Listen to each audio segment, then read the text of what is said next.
ఉన్న శనీశ్వరుడు ఉగాదిన మనకు మీనరాశిలోకి వచ్చేసాడు. మీనరాశిలోకి రావడం ద్వారా శని ఎక్కువగా ఎవరి మీద ప్రయోజనాన్ని కలిగిస్తాయి. ముఖ్యంగా అనుగ్రహం అనేది ఎవరికి ఎక్కువగా కలుగుతుంది. మనం గమనించినట్టయితే 3 రాశులకు అద్భుతమైనటువంటి యోగం. అంటే మనకు శని స్థాన మార్పు వలన 3 రాశులు బాగుపడబోతున్నాయి.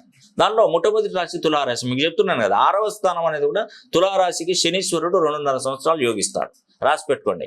ఇక్కడ ఈ 2.5 సంవత్సరాల్లో ఉద్యోగం కోసమైనా, వ్యాపారం అభివృద్ధి చేసుకోవాలన్నా, కొత్త వ్యాపారాలు పెట్టాలన్నా, ఉద్యోగం కోసం విదేశాలకు వెళ్ళాలనుకున్నా, లేదన్నా లాటరీ టికెట్లు, షేర్ మార్కెట్స్, కొన్ని సందర్భాలలో అభివృద్ధి కలగాలన్నా, 4 పైసలు సంపాదించాలన్నా తులారాశి వారికి మంచి విజయం అండి.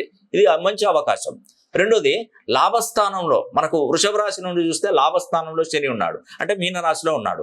అలాగా వృషభ రాశి వారికి ఆల్రెడీ మనకు నర్మదా నది పుష్కరాల నుండి 6 సంవత్సరాలు చాలా అద్భుతం. 2030 వరకు చాలా బాగుంటుందండి.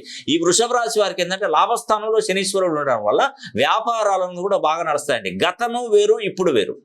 ఆర్థిక వ్యవస్థ బలపడుతుంది. రావాల్సిన అమౌంట్స్ మనకు చేతికి అందుతాయి.